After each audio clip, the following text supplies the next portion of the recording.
Welcome to the session, ladies and gentlemen. We are back where we should be, in the studio. And not just me, but my good friend, my long-lost, disappearing, troubled life, dramatic, I don't even know what goes on in his life anymore. Jamil Zainasheff is back in the studio with me. Brother. Hey, Jay-Z. I'm so happy to see you here. I'm happy to be here. It's been so long. It has been a while since you've been on this one. Of course, you've been carrying on Brew Strong like a trooper, you and John Palmer, but it's been a long time since you've been in here for the session. Yep. So it's nice to see you. And listen, people ask me about you all the time. They have so many questions. You've become the enigma, the mystery man. There you go. Well, that's how I like to keep things. Yeah. You've done well at that. I don't know about everything else. Everything else, no, totally sucked at. But on that, I'm doing at least a C+. Well, I want everyone to know that I will not fail them at getting the nitty-gritty out of Jamil and what he's been up to. Inquiring minds definitely want to know. So we're here to answer the tough questions, which are really the simple questions, because I don't have many tough questions. Right. I can't answer a tough question because I know limited brain cells left. That's what I figured. But we are also joined by some friends of ours from True Symmetry Brewing Company out of Suisun City, California, not too far from here. We've got Jason in the studio. Welcome, Jason. Thank you, sir. Glad to be here. I'm really happy to have you and have your beer. We're going to be tasting some exciting beers from you. We've got your brewer, Kevin Foster's with us today. Welcome, Kevin. John, and we've got Silent Jesse, who is your business partner, right? Indeed. Yeah. So Jesse just waved for those of you. I didn't even give him a camera. I gave him a microphone that we won't use, and no camera. We call him that for a reason. Yeah.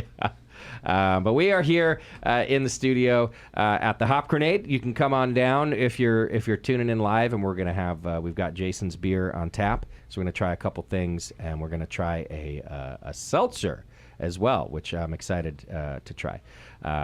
We serve seltzer in cans here at the Hop Grenade. We haven't had one on tap yet. My beer buyer is a bit of a purist, and I've recommended it from time to time. The consumer palate is changing. Yeah. And I haven't convinced him yet that it's the right thing to do. He's just a little worried that seltzer's just like it's just like a vehicle to get hammered, right? Yes. Which it has that aspect. As is beer. Yeah. Well, right. Yeah. But I think he forgets that part of the changing consumer palate, look, we've always wanted to just get hammered. Now we just want to do it with less calories and carbohydrates. Right. So that's why I feel like we might end up, and so we'll see how yours holds up today, Jason. Okay. Maybe maybe I could convince him. Challenge yours, accepted. Yours could be like the first one that we have. Now, I haven't tasted this batch, but I will say, here we go. Yeah. I will say that previous batches, I thought was the best seltzer I've ever tasted. Of all the seltzers. Yeah. Okay. It was the cleanest, as close to alcohol and water as you can get. Okay. Which is the goal of seltzer. Yeah. You don't want a bunch of malt flavor or yeast flavor or anything like that in there. Right. You just want pure, like vodka soda type of experience. So I thought he did a brilliant job of it. All right, well, we're going to taste it here in just a couple minutes. You can go ahead and start pouring now. I got a couple bits of business to take care of. I want to thank our sponsor, the sponsor that you know and you love, and if you don't, you should know them because you will love them. More Beer, been with us since day one. Good friends of mine, good friends of Jamil's. In fact, we were just hanging out with Chris Graham from over there the other day. Right. We always have fun when we get together. You can go to morebeer.com and check them out. And I've been telling you every time that I'm in love with their Komos line of brewing gear. The kegerators, the jockey box, the taps, the couplers. I mean, it's a whole kind of a turnkey serving equiment system, and they're all so much easier to use than when we started. Like, I'll give you a hint or a tip. You know those little stupid rings that you gotta use a screwdriver, the hose clamp, a stupid hose clamp. See, I'm so beyond the hose clamps that I don't even remember what they're called anymore. The Komos line has these connects, these quick connects. You just take your beer line, you push it into the connect, and it's there. Mm-hmm. That's it. And, Right. and then you push a little button to get it out. There's no more like bloody knuckles when you're dealing with the stupid hose clamps. That's got to be my favorite part. Mm-hmm. And it's kind of, for lazy people like me, it's made line cleaning obsolete because it's so easy to just push the button and take out the line, Throw it away, and throw get it in the another line, garbage yeah. and put another line in there. That's the cleanest line you can have right there. It is. It's definitely the cleanest line that I can have because I didn't clean the other lines. Right. Anyway. So now it just meant I went from not having clean lines to having clean lines. Yeah. Anyway, go to morebeer.com and check it out. You don't ever have to take my word for it. You can just go see it for yourself. But I don't generally lead you astray, at least not about sponsors. It's kind of my rule. Don't do that. Okay, so you can also support the show by clicking the donate button on the homepage. So many have been doing it for so many years, and we appreciate it. It's really kept us going through tough times and not. So thank you for that. But if you don't want to donate, you don't want to use PayPal, whatever, you could do your Amazon shopping like you normally do. Just click the Amazon link. There's a link, there's a banner. It's all on thebrewingnetwork.com, and then just go on about your shopping as you do, and that helps us as well. You don't have to spend any extra cash. Support all of our sponsors that you hear about. For example, 21st Amendment Brewery. Sully was on the last show co-hosting with me, and Hell or High Mango beer is out right now. Find that on the shelf and check it out. A wonderful beer, just as delicious, if not better, than their Hell or High watermelon. So support all of our sponsors, and that really helps us out. If you want to talk to us, send feedback to feedback@thebrewingnetwork.com, and we will answer your questions or comments or criticism often on air. All right. I see we have seltzers in front of us, right? Yes, you have Seltzer. Now, it looks like it looks like tonic. It looks like a straight like seltzer. There's no fruit color. There's no nothing. Is this a fruited seltzer? No, so we do a clear base seltzer. Okay. So, and I was drugged to this kicking and screaming. I didn't really want to make a seltzer, but my wife, who runs the front end of the business, the smart one, pretty much was like, hey, we should do this. Sure. So and by the way, seltzers are completely legal for breweries to make? Yes, it's grain-based, so this is corn sugar. Got it. So, yeah, absolutely. So, essentially what we did is we did a bunch of research and made a bunch of phone calls and found a wine yeast that does not produce any sulfur. Okay. So, a couple of things that I don't like about a lot of the seltzers that are out there. You get sulfur from bad fermentation, or they use so much nutrient in there that it comes through and it tastes like you're chewing on a Flintstones vitamin. So I found this wine yeast that doesn't produce a lot of sulfur, and we kind of starve it of nutrients, and we limp it along. So we do a pretty long ferment on it, and it takes some extra time to get it clear in the tank. Okay. So commercially, for big beer companies, maybe not as viable because it's going to take some tank time. But it's 5.5% alcohol. We put it out plain. So in the brewery, we offer different, the Tirani syrups or extract flavors. So like a Berliner Weiss style. Essentially, yeah. Okay. But with just a clear base. So it's 5.5. I actually like it with a wedge of limes. We brought some lime today, so you can try it plain and then put a wedge of lime in there, and it's almost like a club soda with lime. Mm-hmm. Yeah, I don't think I've ever just had a plain seltzer. It's just ever plain at all. seltzer. So, in general, if you fermented it correctly, like you have done, every seltzer would start tasting like this. It's just a pretty, like I said, it tastes like tonic water a little bit. Not even that bitter as tonic water. Yeah, just pretty bland and plain and really flavorless for the most part. What's the ABV on this? Excuse me, 5.5%. Okay. So it does you get a little bit of pear from the yeast, but like I said, what we do is we do a long ferment on it. So instead of maybe a 4 or 5 days, we do it 10 to 12 days, and it finishes out bone dry. So there's no residual sugars left, just the alcohol. Wow. And then we push it over to the bright tank and use some silifine and brasol to clear it up, depending on what we have, and put it in the kegs just like that. All right. So throw some lime in there. Yeah, I mean, there's nothing to talk about other than what you said. There's just there's a slight pear, but then it's just kind of, just an easy nothing seltzer, flavor-wise, right? Yeah, not much to it. All right, so squeezing a little lime in it now, or a lot. It's funny, you had to bring your own limes here, which I kind of, I felt like that's a badge of honor. You knew that we wouldn't have limes to put in people's beer. I didn't know that, You but just made a guess. I felt like I just figured, yeah, felt like that was respect. You're not serving Corona here, so yeah. We get asked for it, but not Corona, but limes. Yeah. And the thing about this is the people that have gluten allergies or don't like beer. So let's say our tables will seat 6 people. I'll have 2 or 3 people sometimes at a table that don't like beer, and and we're kind of next to wine country, right? So then the question is always like, hey, do you have any wine? No, we don't have any wine. Yep. But here's what we can offer. So and this is why I've talked to my buyer about it too. We are not allowed to serve wine. We are not allowed to serve liquor because we want people under 21 to be able to come in here too. If we made it 21 and over, then we could add wine. But we get the same thing, and we have for the 8 years that we've been open. Well, do you have wine? No. Do you have cocktails? No. And honestly, a bunch of those people leave. Yeah, or you have right? somebody sitting with the rest of their party that's not drinking anything. So now I just they're going to drink 3 of these. Let's pass these limes down. They're going to drink 3 of these, and I just, Oh, it's delicious.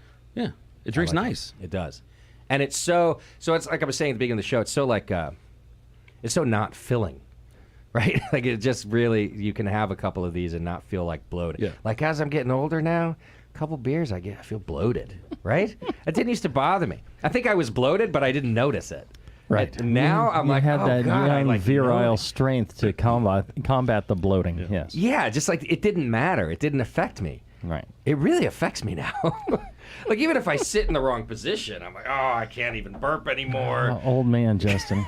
It's gotten really bad. But this is nice. Yeah, and I feel really bad starting with something like this because it's not really a beer. I mean, this is more science than it is straight brewing. Sure. I mean, we're heating up sugar water essentially under the right pH. There's a lot of water stuff you do to this too. Was this more difficult to make than a beer, you think? To make it clean like this? No, I mean once we dialed it in, it's a pretty easy day. It takes some time on the cold side. Okay. For what we're trying to do to make it this clear and this crisp. Right. Because I mean, you could feed a bunch of nutrients into this thing and get it done really fast. But then unless you've got a heavy, expensive filtration process and all that, which we don't. We're a tiny little brewery that sells probably 90% of what we make in the tap room. Sure. We'll jump around that tank. So we have a couple brights, so we'll put it in a bright and we'll jump around it with everything else that we're making until we have to put it in the kegs. So right now at your tap room, you make one seltzer, but then have the flavorings to put in it. Yes. Which is what? Just like a bottle of syrup? We have a bunch of different flavors. So, blood orange and strawberry and whatever. And you guys just dialed in like how much to put into a up pint front they figured out. And then some people that come in all the time that this is their thing. Yeah. They're like, oh, I want 2 pumps or I want 3 pumps of the Trony syrup or 2 drops of the grape extract. You know what I mean? So they get real quick. And our bartenders are great. My wife runs the front and she's got everybody really dialed in. And so nice. They're pretty in tune with what people want. And it's just another great way to have somebody that's going to come in and otherwise be bored and sit there and watch their friends drink. Now they have something that they can drink. Right. It's fruity, it's fizzy, it's light, it's right, and you make a few bucks on it. And low but not only calorie. that, you've offered a variety off of one tap handle. Right. That's kind of what I'm fascinated about right now. Even like for myself, like thinking about this, I would go ordering. Well, like okay, so we have one cider tap, and we rotate it like we do all of our other taps. So one day it's a peach cider, and the next day it might be some sour like whatever. But my customers only get one choice. One choice. But this is really cool because it's one seltzer, but endless choices, or however many syrup. Those cider people would drink this. Yeah, yeah. And then you could have as many flavors You can as do you whatever want. you want to. We've actually been thinking about doing like root beer and cola. And I mean, we haven't taken it on yet, but I'm like, hey, we could work this out to have. We can do whatever we want with it. And service is quick. You just shoot a pump of the syrup into the glass. Oh, I can do that fast. Easy. Yeah, at my age. And then you fill it with the seltzer, and that's it. And it's done. That's done. Oh man, we got to That's talk. not a after bunch the of show. extra I might work. be stealing some of your seltzer. We sell bro. it. Yeah, yeah. and you sell the syrup too? Do you sell to like other accounts this kind of stuff, or would I just buy bottles I of would just go Tarani? buy- And Tarani will even give you the pumps The hand pump, that go in yeah. it. Oh man. We sell. My I staff's think we gonna have hate about. me. We only run about maybe 25 draft accounts outside the brewery. Okay. And I think we have 2 or 3 that buy this, and then usually when they do it, they keep doing it. Yeah. Because it's just that alternative, something else that somebody can have that can't have gluten or doesn't like hop or beer. Yeah. I don't like hops. Okay, well here you go. I think we might have to try this. Yeah. All right, we're gonna talk. No. Yeah, sorry, Lewis. Let's apologize to him now. He doesn't listen to the show, but I'm gonna have to apologize to him on Monday. You're gonna get a lot of phone calls on Monday. I know. Lewis would rather have a job than True Symmetry, also known as Trader Brewing Company. Look at fighting these die guys on the making seltzer. Yeah. What is wrong with them? The can is really cool, though, right? The can is awesome. Here, I can put it on camera. Oh, actually, here, hold it to your camera right there. Let me see if I can get. Where's you my on camera? there. Your camera's right here. And So I'm pointing at your nuts. Easy. Hold it there. Hold it there. There it is. Yeah, that's a cool can. It's like a nice tattoo. Is what it looks like. It's a good can. Yeah. That's you know. Speaking of tattoos, you know what Jay-Z told me the other day? He's getting his Heretic tattoo burned off of him, Yes. which really surprised me. Okay, everybody. So, listeners, if you don't know Jamil, I know you do. He is a former Heretic fame.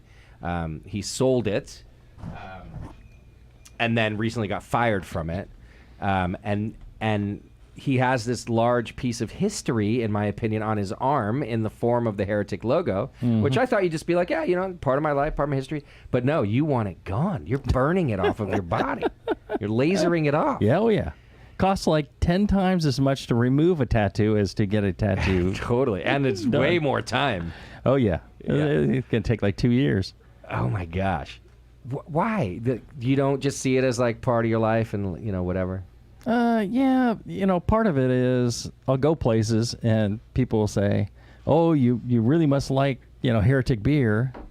Okay. And, Yeah. Oh, so you know, have to that- answer things. Right, and then I want to get in the conversation, and then the people who don't know that, they're just like, "Oh, you really must enjoy the devil," or, you know, it's like, no. I see. Well, that makes sense. You You do know. always have to answer questions if you've got tattoos. Right. So those So are. I'd rather just, you know, race it and then I'll get like a tramp stamp or something new. I told them we could actually do a True Symmetry cover-up right there. Yeah, cover-ups are where it's at. Huh? Right. I mean, at one point you will have to. Like, it's not going to go away completely, is it? They say they can get completely rid of it. Really? And they said, and if not, then I'll get a cover up. Okay. You know, but they said a lot of people just fade them 50% and then get a cover up Okay. because this is quite a dark. Yeah, you went for it. It was your Dark first tattoo. first and only, right? And Yes. You went for it right away. Oh yeah. I remember that. And you were like, "Oh, never get your business logo as a tattoo." But look how wrong I was, because I'm a failure and you succeeded. Because my dad always told me, he said, never get your own logo tattooed to you. It's Right. Kind of dad. But anyway, because it's bad luck. He said, never buy your wife fake boobs and never get your logo tattooed to you. Both will leave you. Well, if you and so I don't have a wife, but if I did, I'd follow that advice. I think your dad, you should have done a whole show of your dad's sage advice because it's actually pretty good at this point. I'm enjoying it. But your business didn't fail. I mean, you built No. it to a point to sell it. So Right. so the opposite. And maybe I should have gotten a fucking tattoo. There you go. God, Right. so will you, by the end of the show, will you give me your top 3 pointers of how to sell my business, please? Sure.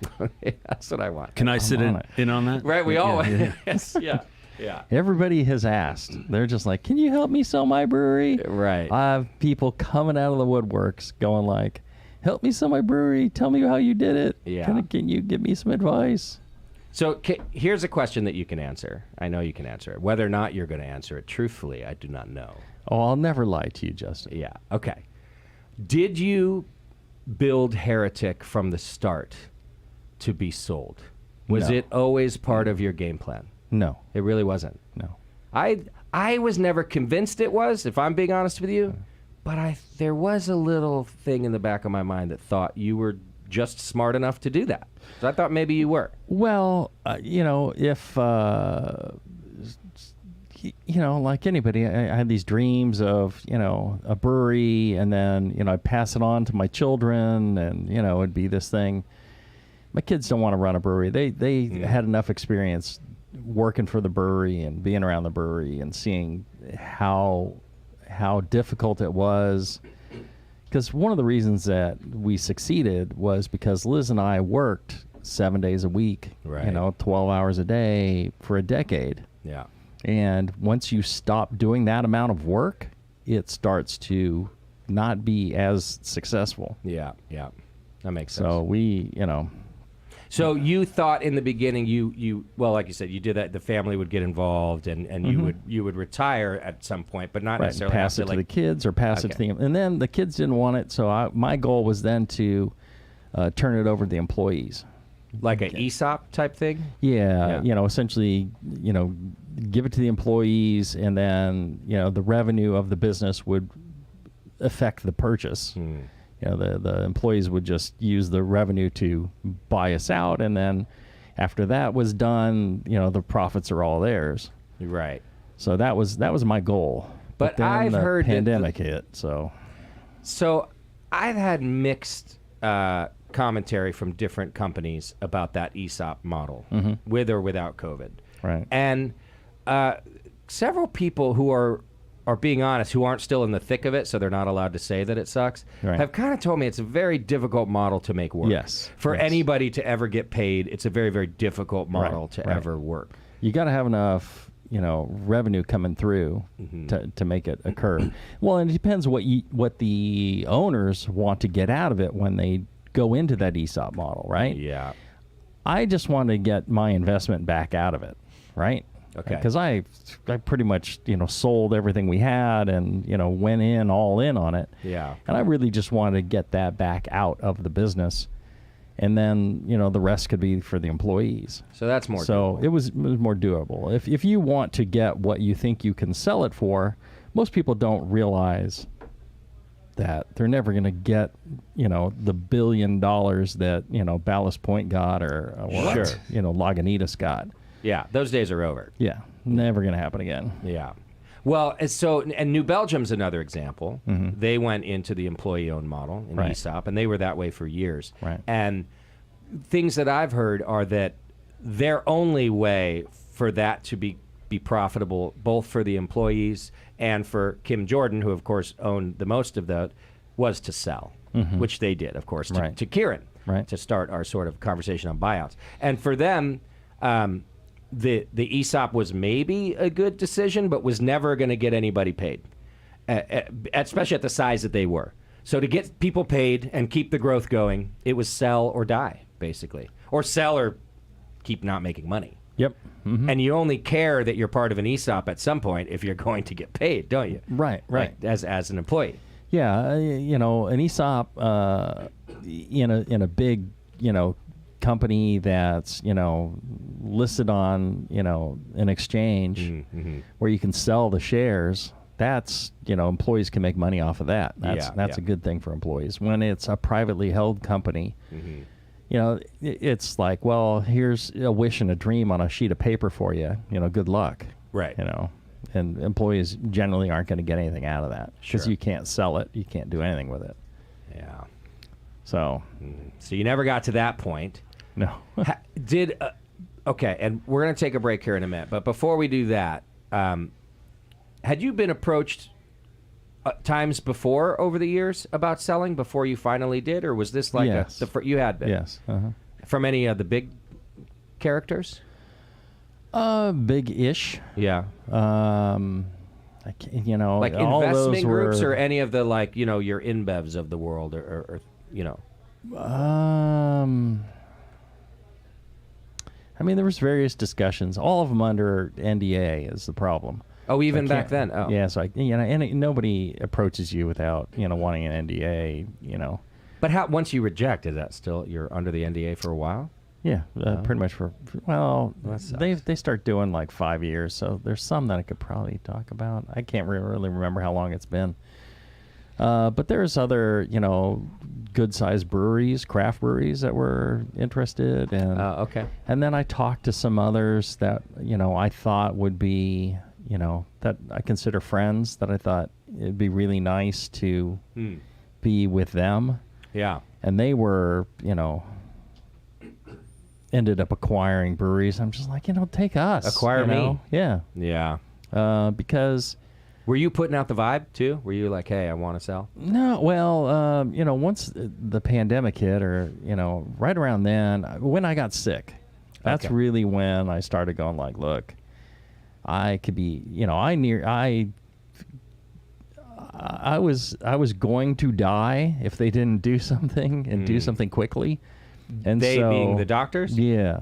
That was figuring out whatever mystery illness Right, you had? right. Yeah. And I was, it was 6 months of them dicking around, and I was just like, I'm going to be dead. I told Liz at one point, I'm like, I'm going to be dead in July. I said, we need to figure this out. If they don't do something soon, I'll be dead. Yeah. And so that was just like, we need to figure out how to get rid of the brewery because I'm going to be dead.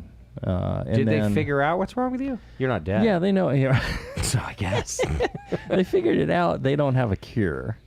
So they just give you medicine to deal with the symptoms. Okay. And then you end up dying early anyways, but, it's longer. So it's an immuno thing. Yeah. Immunocompromised type of disease. Yeah, that you yeah, have. right. Okay. But, so with that, I'm just like, I need to, really figure out how to take care of my family. I need to make sure that, because also I thought, well, if I died and then they tried to sell the brewery, they'd struggle to sell the brewery without me. Yeah. It would be better to sell it with me than without me. Sure. And then once they kind of figured out what was wrong with me and they started treating me, I was like, okay, I'll live and I could still run the brewery. And then the decision was, do you, keep going? And, the problem is you just keep going with the brewery. You just keep spending anything you make in order to keep, growing. And it's, such a tough business model. And then, it was just, let me, let's just, start looking for somebody we think is a good partner who will take care of the brewery, take care of the employees. Yeah. Because the employee stock thing, I needed a few more years to make that happen, but then I was just like, I don't have a whole lot of strength and energy. I'm just like, I can't do this. Yeah. I can't make it the remaining years. It really made me very sad because all the employees are like family to me. Yeah. They're like my children. So it really kind of crushed me to have to do it, to have to sell it, but I had to make the move. Well, and in that sense, it's the right thing for them, too, because you don't want to hold on to the point because you care about them that they don't have a job. Right. And then when the whole thing just Right. closes down because they couldn't find somebody to buy the brewery. Yeah. Yeah, that's rough. So that's kind of how it all came to pass. Okay. All right, well, we're going to talk more about it. We're going to take a quick break right now on that somber note. Jesus. I was going to die. I had a tear in my eye. I mean, what's funny is whenever I talk to you, you're like, oh, I'm okay. But whenever I saw you, I said the same thing. I was like, oh, he's going to die. Mm-hmm. He looks bad. He's doing good. Here I am like 35 pounds later. We're all neighbors. We all hang out. Doing and pretty like, good now. Yeah. So now you see the good side of him. And you saw the bad side. When? When's that happening? When does that happen? He's never seen that. Yeah. Yeah. All right, let's take a quick break. When we come back, we're going to talk more about Heretic and other states of the industry because all kinds of things like this are happening. Jamil's not the only one, of course. And then we're going to try some more True Symmetry beer, too. Hang in there. It's The Session, and we'll be right back.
Welcome back to the program. Thank you so much for hanging out with us today. We got Jamil Zainasheff, my good friend Jay-Z, back in the studio, plus the boys from True Symmetry.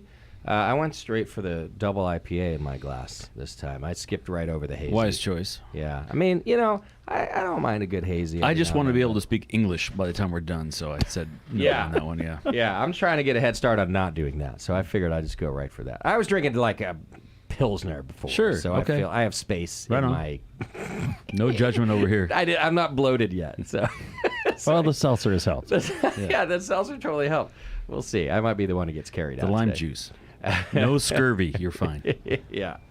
All right. So let's continue along this path so that we can then also talk about others. But so at some point, this kind of investment group does approach you, Jamil. Yes. Uh-huh. Is that an accurate definition of them? An investment group?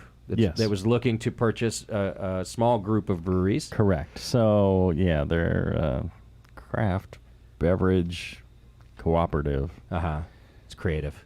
So they, right, CBC. Okay, So they purchased Moab Brewing. Oh yeah. And then Now we had been there early in our Yes. career, Jamil. Jeff is still there. Oh, that's awesome. Good for it. Because Moab's a cool place to live, so that's Right. probably why he's still there. Right, right. Yeah.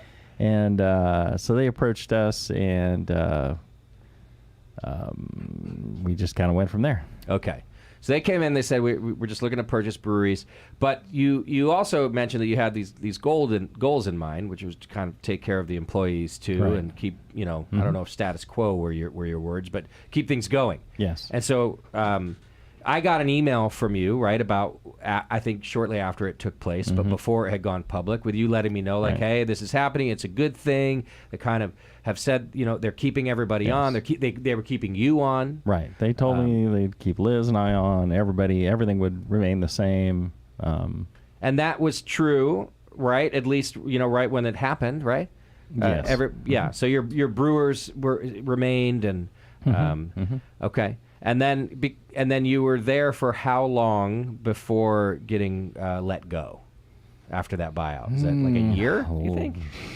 About 6 months. Oh wow. Okay.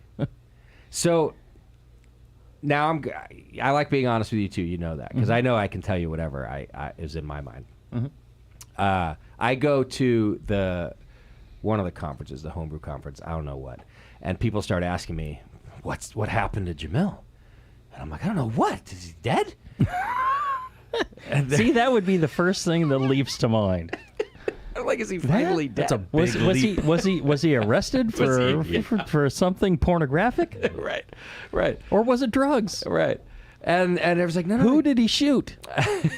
Exactly. What bank did he rob? Any of these things, right? Everybody else, like, first thing in their mind is what happens with the brewery. Me, you're right. I think of all these personal things. But anyway, Was he? It's a Pee Wee Herman thing, isn't it? Again? yeah. Does he have to register for something? Is he not allowed? So no, the people are like, well, you didn't see his his Facebook post, and I'm like, listen, I haven't looked at social media, and I don't know how long. I don't. Right. Who looks at social media? I don't like it. I can't do it. It doesn't make me feel good. So anyway, but you had posted something Because like everybody's more successful than you. Yeah, that's probably true. Yeah. So, but anyway, you had posted something like, I no longer have anything to do with Heretic Brewing Yes. Company, right? And so that happened very quickly. And basically, you got let go. So here's the honesty part. The next instant thing I thought was, well, it's because he's a fucking pain in the ass to work with. I bet they totally intended to keep him around, but he went around and they're like, well, we do have to like make this little change. And he's like, nope, I'm telling you, I know how to run Heretic. And then they were like, come on, Jamil, you got to let us make this. And he was like, nope. So my next impression was that when it's Jamil's way or the highway, and I'm not saying this as an insult at all. I think you're a very smart entrepreneur. You've helped me in my life. Like, I've told you you're wrong sometimes, found out you're fucking right. So, honestly, that was my first impression was that maybe you obtused yourself out of a fucking job. What do you think about that? As his attorney, I can speak on his behalf. He cannot confirm nor deny. Yeah. Such Well, accounts. I hope that's not offensive, Jamil. I don't mean it that way. No, so I was not in charge of things, Okay. so 'Cause I was not making decisions. Okay. Because you were told you were going to be. When you emailed me, you're like, "Hey, Right. I'm still CEO, basically." Right. I don't know if CEO is, but you're like, "Yeah, I'm still on that." But that wasn't happening. They were no. Okay. I was not. I I see. was not making decisions that it couldn't be farther from the truth. Now, Okay. if you ask my opinion, I will give you my opinion. Of course you will. And Yeah. unfortunately, I'm not a yes man. So Yep. if you don't like what I have to say, well, I mean, you don't have to follow what I say. Right. But, Yeah. you know, But I'm going to say what I think it is. right. Yeah. Okay. Okay.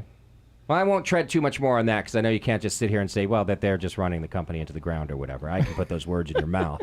But, you know. Right, Okay. right. Yeah. And I knew, listen, even though that was my first thought, I was like, well, there's always more to this story. But I do know you and you know what you're doing. And so, yeah, I just thought, well, shit, if they kept him on as CEO and they're like, do this and do that. But really, it was not that at all. They're doing this or that anyway. And you're letting them know if you think Yeah, it's, things were not my decision. Yeah. Yeah. But I will say that, you know, Andrew's still there, and, you know, most of the brewing team is still there. Well, that's good. Some people have left. But, you know, yeah, with Andrew there, I think everything's, you know, still solid. Good. The beer's fantastic still. Yeah. Andrew's killing it. If Andrew delicious. leaves, then I don't know. Andrew's the head brewer. Yes. Or at this point, the brewmaster. Isn't he? Director of Brewing Operations. Yeah, okay. So he started 9 years ago. Wow. He came to me from More Beer to work part-time. Okay. He worked part-time for a little bit, and then he went on full-time. And we started him out as, you know, general keg washer, nobody, nothing. And he worked his way up. And then when Chris Kennedy left, Chris was like, yeah, that's the guy to Wow. make the head brewer. And so he became head brewer, and then, you know, just kind of gone from there. So And, he had to work with Beardy. Yes. Speaking of pain in the ass to work with. Oh, He yeah. had to work with Beardy. He had to work with Kennedy. And okay. Oh, yeah. Yeah. Yeah. Beardy's something else. That guy. He is. Talk about I'll give you my opinion. That's Beardy. Oh, yeah. I love working with him. Yeah, oh, that's good. He came back for a bit after working for in Whatever Los that place Gatos. is. Yeah, that place. In the ghetto. Yeah. The ghetto is what Los Gatos translates to. Right. Even though it's the nicest place in the Bay. Yeah, he came back to work at Heretic because he wanted to work in the distillery because he wanted to open a distillery. Right. And there was so I got to work with him a little bit there, and then somebody crashed into the boiler, you know, and didn't say anything and destroyed like the boiler controls. And so Warren and I were, you know, the next morning going like, oh, this thing isn't working. And so he and I worked together on fixing that. And, you know, just he is a very logical guy. Yeah. And very smart and, you know, very detail oriented. Methodical in that sense. I just love working with him. Yeah. It was just a wonderful time to work with, you know, somebody I worked with in the past, and because Warren, other than Win Wisenhunt from Wondrous, Warren was like our first real employee besides Chris Kennedy and myself. Sure. Yeah. Yeah, And, that's because I made him move out here and got him that fucking job. Right. Yeah, I wanted Beardy And on I'm the just West like, Coast. so that psycho guy who approached me at the conference. Yeah, I'm like, That's hire him. the guy. Yeah, Hire him. Like, He's great. You'll trust me. It'll be great. Oh, I love Warren. He is super methodical and detailed, and he's so great. him and I on projects like that don't work well together because I cut all the corners. I'm like, no. It's gonna work my way too. Your way is much more difficult. Right. However, I'll admit, his way is way more effective and like long lasting. Yes. Right, because it's the Yes. right way. I'm Right, like, right, no, just a little more duct tape. He's willing to go like, well, you know, if that's what we need to do, we'll you know, cut the corners. But yeah. he wants to go through the discussion of that you're cutting corners. Yeah. Yeah. Yeah. He I love really working does. with him. He really does. That was great. All right, this is a good time to talk about the beer that is in my glass. We're going to skip over your hazy and right to my double. But Foster, you're the brewer now at True Symmetry, right? I am. Yep. All right, tell me. So tell me about this Imperial IPA I have in my glass. So you drinking the Pandemic? Yeah, Pandemic, love it. Yep. Okay. 9.5%. Yeah. Viking Pale and Viking Pills. Very nice. More beer. From more beer, yeah. More beer. Good malt. Little Carafoam. Okay. And then Simcoe and Citra. Just Simcoe and Citra. Yep. Whole way through. Cal Ale. Cal Ale. USL 5. Yeah. Okay. So it's a nice. It's big. Yeah, it's 9.5. It's 9.5, which I didn't look at the board. I just said, "Give me the double." Yeah, it's and right when I tasted it, I was like, "Oh yeah, okay." it's a little beefy. Yeah, that's beefy. That's nice though. And just Simcoe, Citra. That's it. That's it. It's a pretty magical combo, those two. You don't need a whole lot more. You can't go Although wrong. new school people, they say you can't make an IPA anymore without even a touch of mosaic. But you didn't fuck with the mosaic in there. It's in the hazy. It's in the It always did it. It's Yeah, in the yeah, hazy. yeah. Yeah. Yeah. We had Liquid Gravity on a couple weeks ago, and he's like, "Yeah, I just can't even bring myself to make an IPA without mosaic." Even he's tried. And at the end he always goes, A little bit. Yeah, he it's just throws nice. some in there. It is Yeah. nice. Yeah. So I came up brewing with Chris Miller out of Berryessa. So I did Yeah. like 6 years Great out there brewery. helping out. So he's like a mentor, and I learned a ton from that guy. So a lot of what we do is based off of some of the Berryessa foundation that Yeah. I got. So and then bringing Foster in and turning this into what we do and learning from this guy over here, Jamil. We're I trying can't to see you on the radio. Oh yeah, I'm on camera right now. I can see you. Yeah. And you. That's right. Yeah. Yeah. So it's a pretty good beer. We do it a couple times a year, and it came out during the pandemic. See, I say it the same way as the I like brand. that. Hey, that's a good brand. Yeah, the when you get it Pandemic, yeah. wrong like that, Yeah. it's Mhm. perfect. That's And good- when good we had to name. do beer to go only, so we would Yeah. put a table in front of one of our doors, and people would come up, and we have a can seamer from Dixie Canner behind the bar. Okay. And making cans, and our customers were awesome. They stepped up. They were coming in buying 4-packs. The bartenders were still working. We kept everybody working. They were making 4-packs for people right out of the taps. So like a growler, really.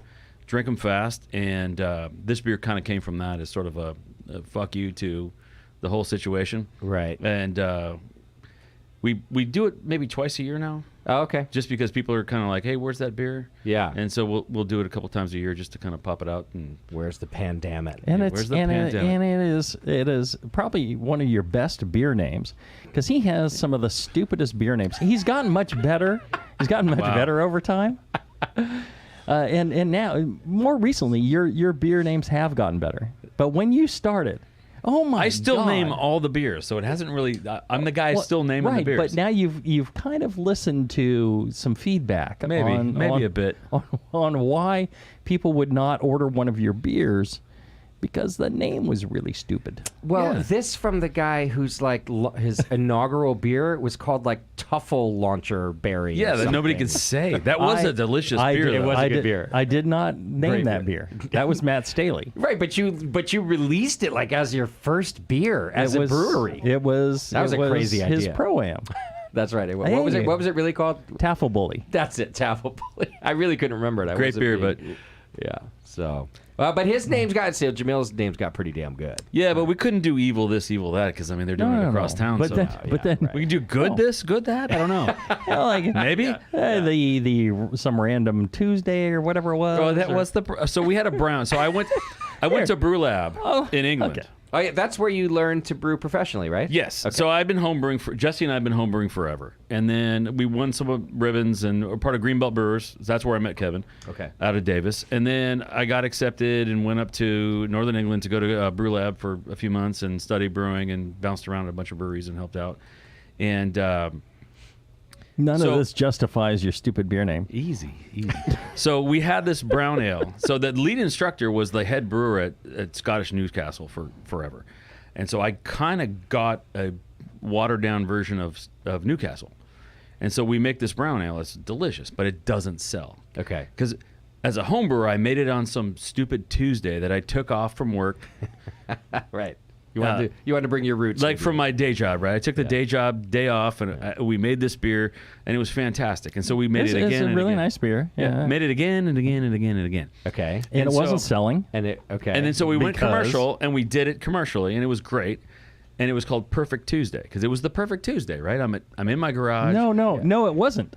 It wasn't called Perfect Tuesday. No, It I'm was sorry. called- Oh shit, you're right. It was called some It was random- called 'Cause I was random. going to say Perfect Tuesday No, no. sounds that bad. Yeah, Right. it was called Random Tuesday. Okay. Which I thought was cool. Yeah, And then no, when Perfect we No, it Tuesday was with that. some random Tuesday. Okay. No, yeah, it was just yeah. Random Tuesday. So he came in. We became neighbors and friends and all that. And he was like, "This beer is fantastic," but I go, "Nobody buys it."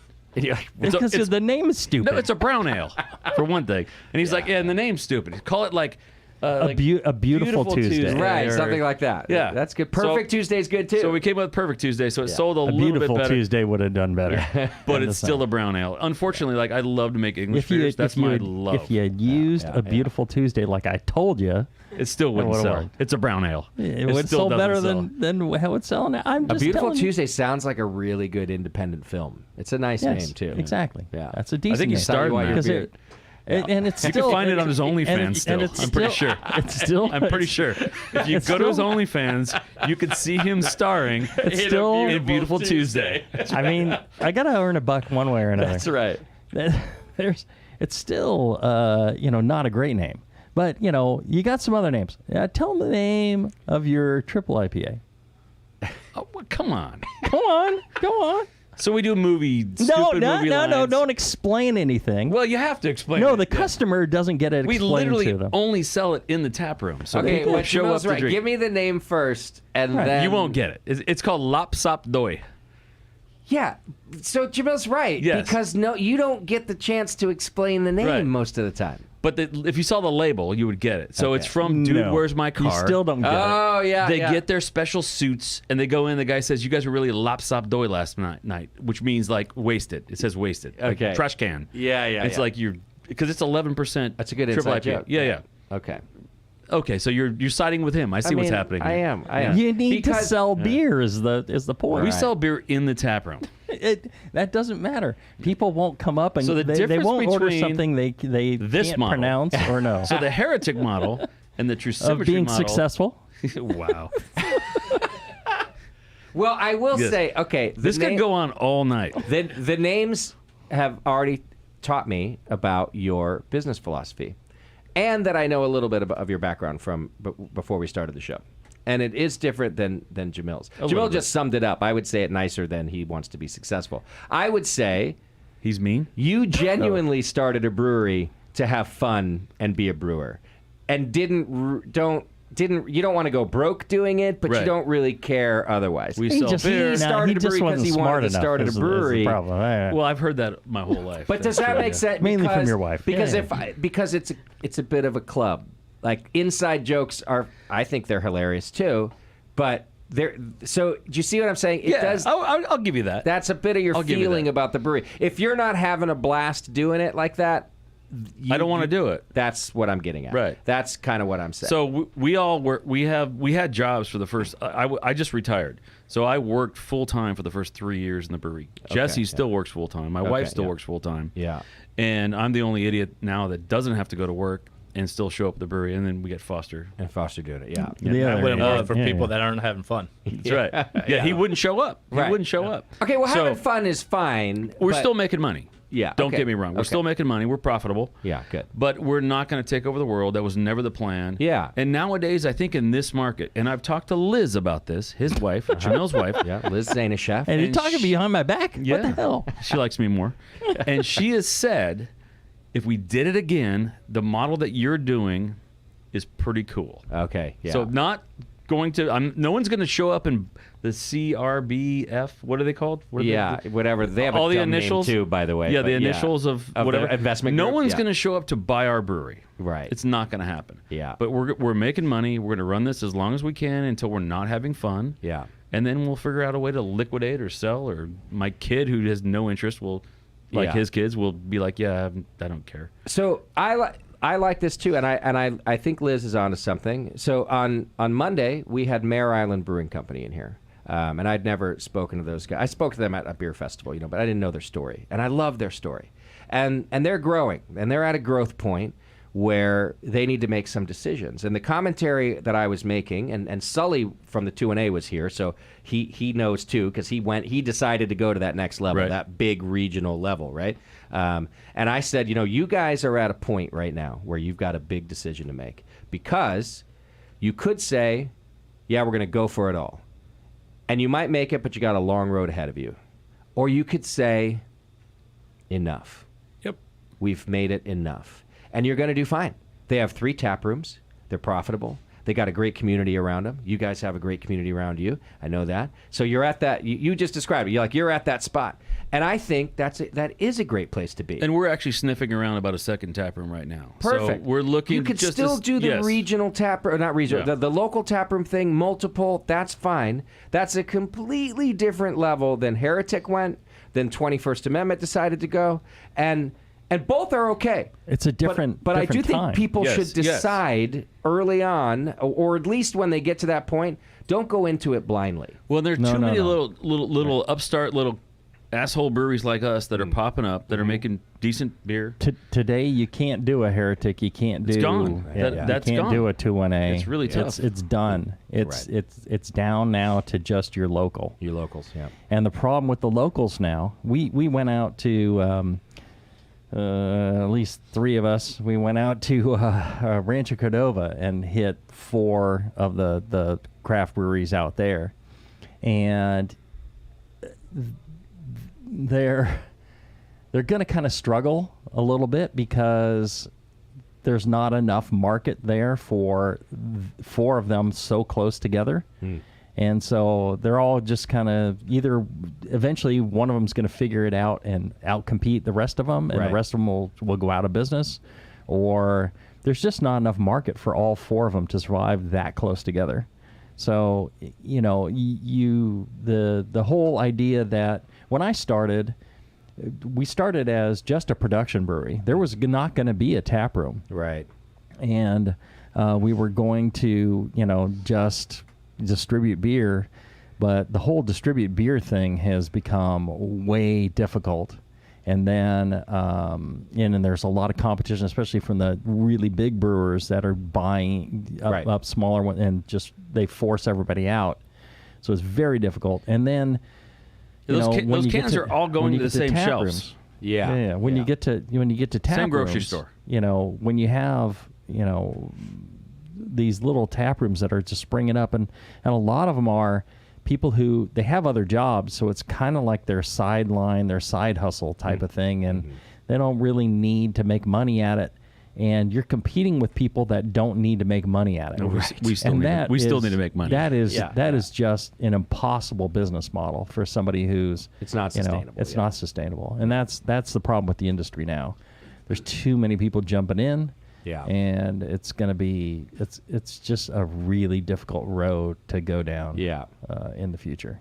Okay, so I'm going to jump a little here, but it's just, I think, in light of the difficulties you just mentioned. So Stone sells for something like 160 million Right. pennies, in my opinion. Yeah. But I did get a little more insight on that number, and it's like, I think the 160 is actually what they pocketed.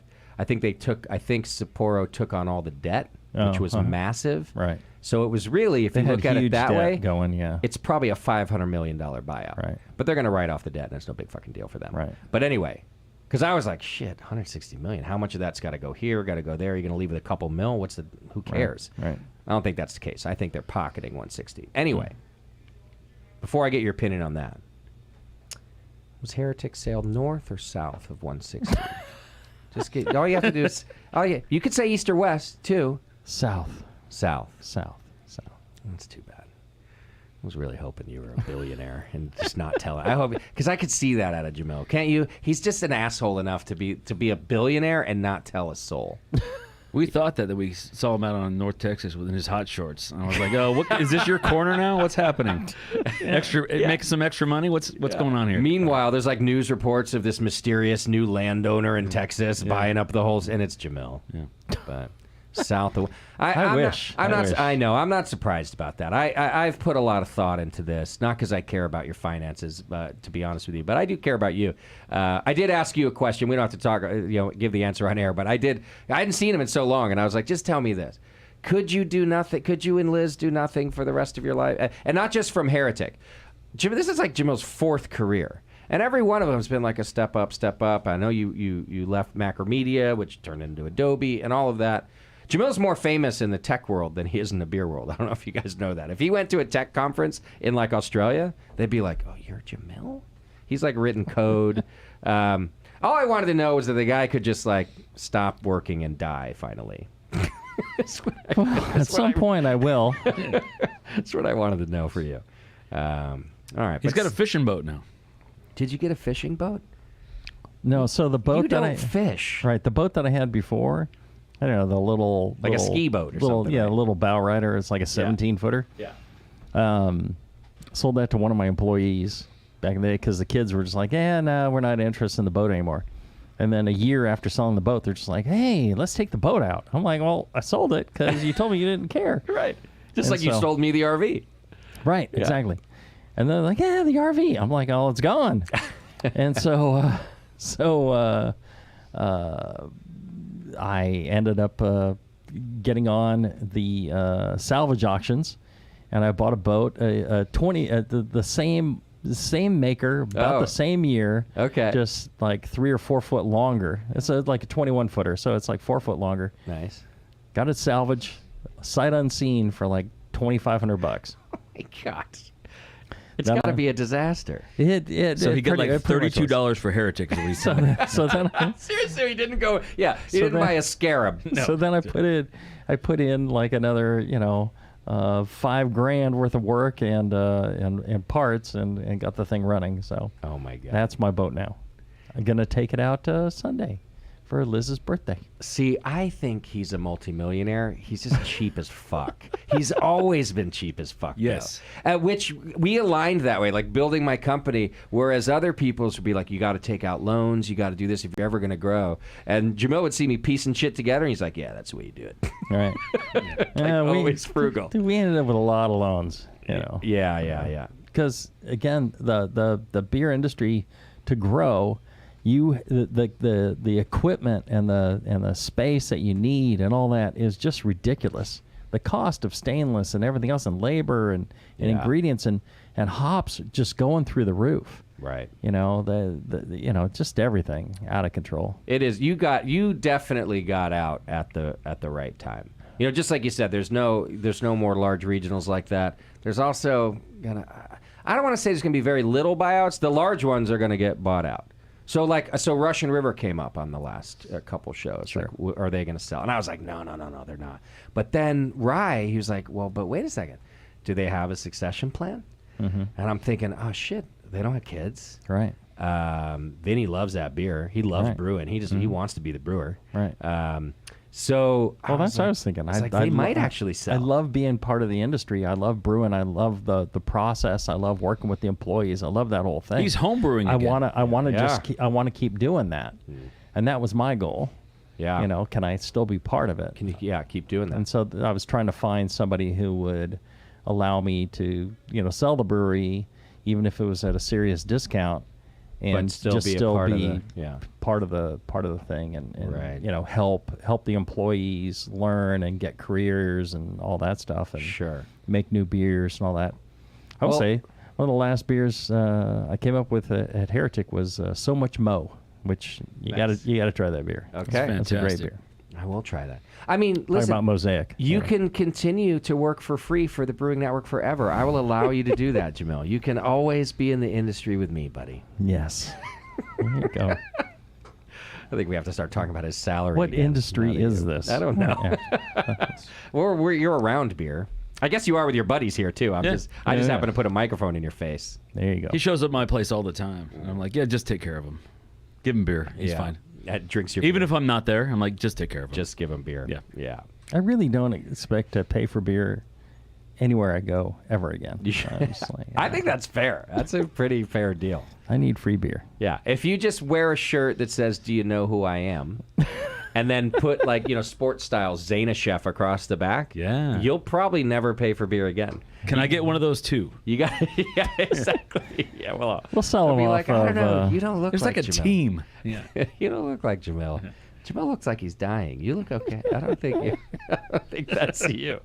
What do you think about the Stone buyout? What do you? I mean, they had no choice, right? Right. They got stuck in the New Belgium position. Right, exactly. So the around the time when everybody started doing expansions and stuff like that, big aggressive expansions, Green Flash. Yeah. That expansion took Green Flash down. Instantly, almost. That was crazy how fast that happened. Because they weren't as in good position as like Ballast Point, Sierra Nevada. Sierra Nevada kind of survived that expansion. Stone did their Berlin thing. They had, kept working on the hotel thing and so many other things. Yeah, they even bought the land, I think, for that. Right. Yeah. Well, they had the land for decades, I Okay. think. Okay. They bought it pretty early on. But, you end up, just overreaching. Yeah. And it just takes you down. Sure. And the that downturn was probably always- happened faster than we thought. Yeah. Do you think that? Did that sneak up on us with the change to other beverages so quickly? Right. You mean for Stone or for... The industry. Because here they are, this large regional, and it's not just that other brewers were the Craft competition. beer is in real trouble. Yeah. Now it's picking back up a little bit. Yeah. But it got hammered. So at the beginning of the pandemic, everything was actually fine. Like Jason was saying, the customers came and bought stuff, and you transitioned to cans, and everybody was buying cans, and you were doing great, and everything was fine. And then people got tired of that, and then some places opened, and so they started going back to that, and so you had lost all your draft accounts, and everything just went to hell. Yeah. And it was really difficult, and the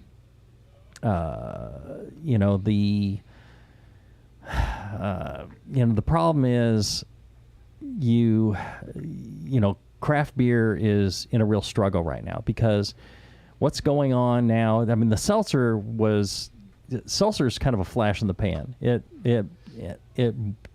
really blossomed, but it's dropping back down. Okay. There will always still be a role for Seltzer, but it's declining rapidly.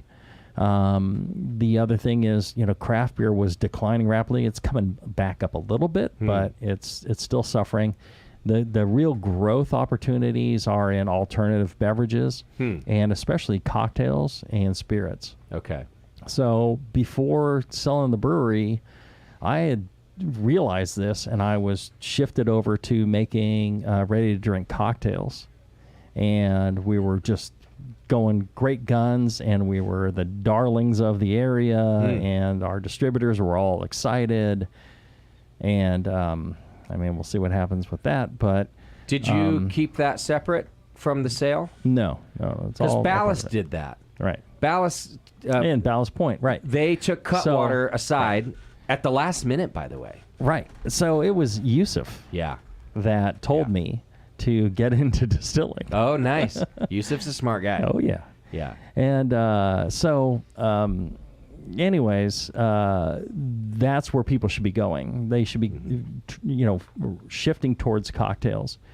And if you're a brewery, and you should be making cocktail-like stuff. You should be, switching over. People have kind of run the course.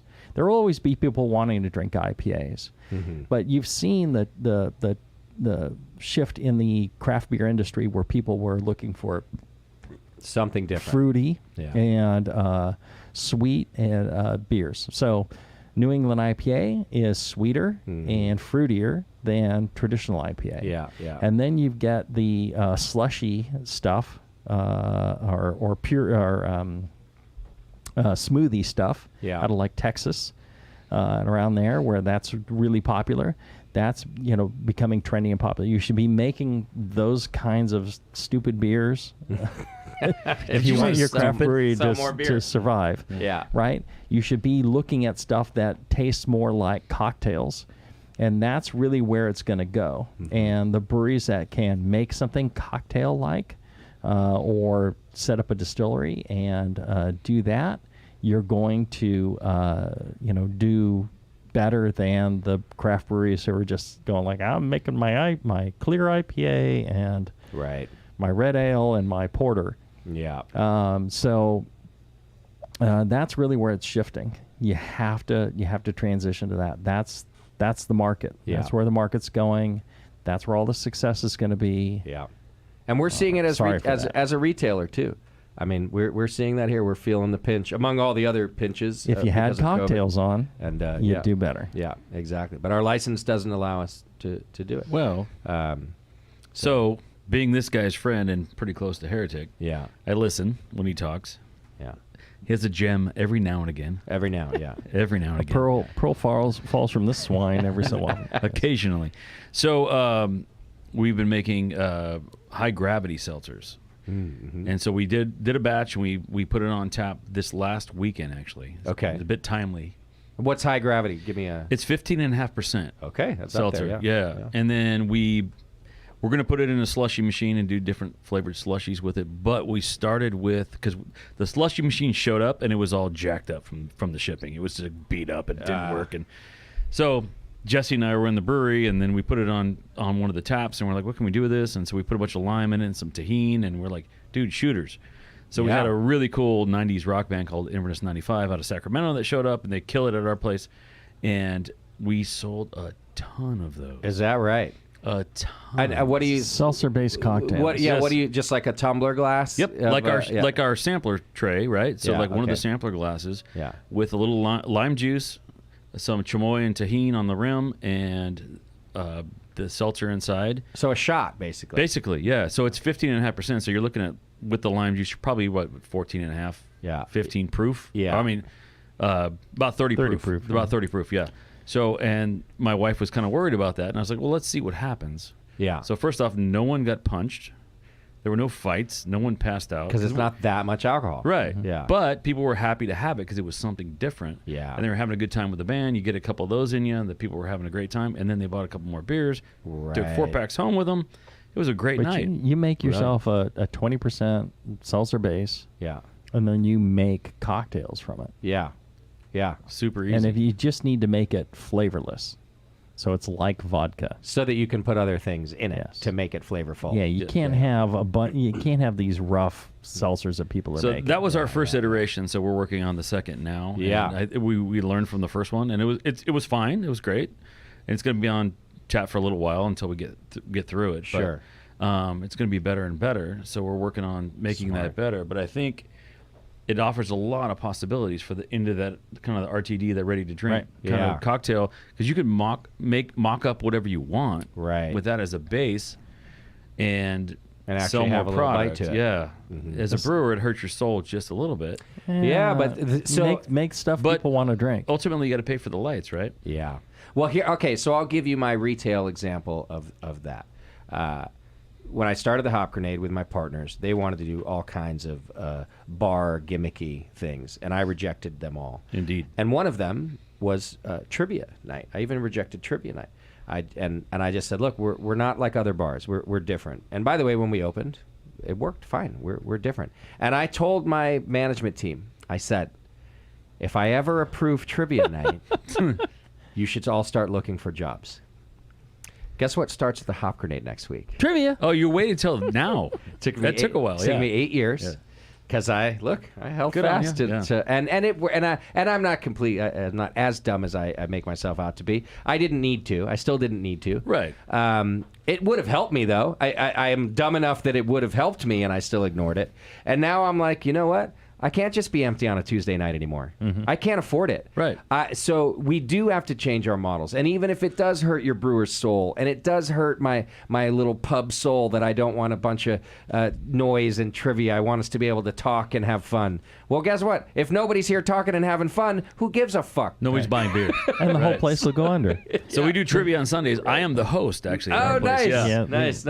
And like the place, like Sunday mornings, is kind of chill, and then when trivia starts, the place is packed. Right. It's packed. They all Right. come for trivia. And we got to drop our pride, Well, and we not got to coming for the drop our beer. preconceptions Well, sometimes, easy. and just kind of It's go not the beer. with what's new. And so, if that means that I have a seltzer on tap that can change flavors, if it means I install a slushy machine, Yeah. and that hurts my soul a little bit, well, fuck me. Who cares? Right. The industry's changing. Yeah, You know, yeah. in the industry is essentially, it'll change enough to the point where you're going to say it's gone away. Yeah. I started with 4 beer engines. 4 beer engines. And I was like, I'm going to make classic English beer. Right. And we're going to put this on cask, and it's going to be amazing. People are gonna love it. Yeah. Nope.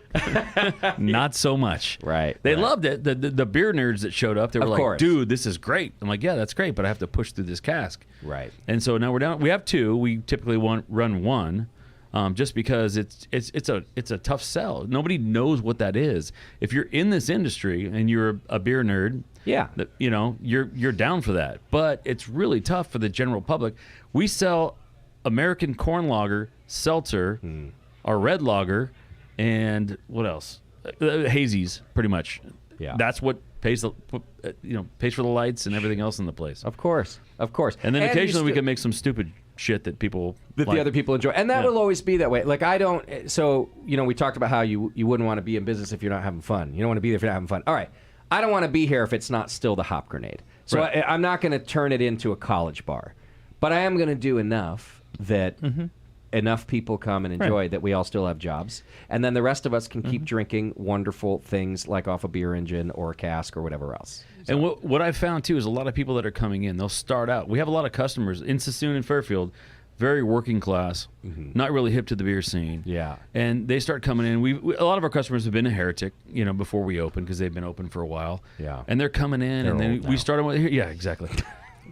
Or dead. They're whatever. old news Yeah. now. Nobody even knows. Are they alive anymore? Yeah, probably not. Yeah. Corn lager, some of these other things, and then now like you see these people progress into more flavorful beers. Yeah. And it's pretty cool. So we can start doing like, hey, we're selling a little bit more of this now. Let's do one of those. But Right, we right. we have a pretty broad range of beers that we're putting on tap, and a lot of them are, kind of what would you call starter beers? Yeah. Just to get people in the door, and That's what you got to do. yeah, they stay there sometimes, and sometimes they move on to other things. So it Yeah. works out okay. Well, you brought me your red lager, right? I did. All right, let's take a quick break. When we come back, we're going to try some red lager from True Symmetry Brewing Company. We can talk about that, and we still got some more of the state of the industry to talk about as well. So hang in there. You're listening to The Session, and we'll be right back.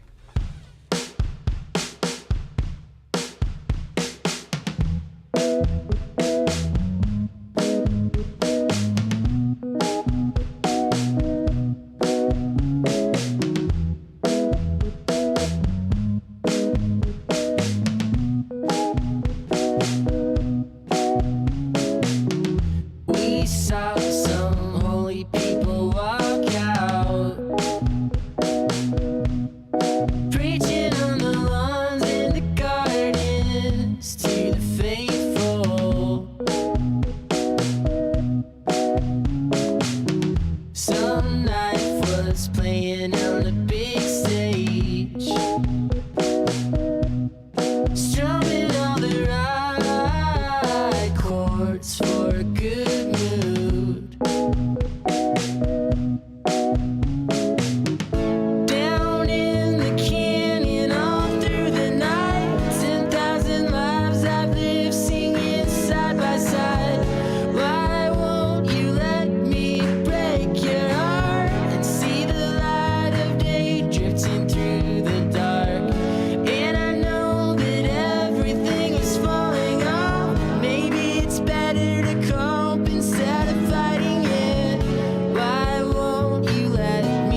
Welcome back to the session. Thank you so much for hanging out with us still.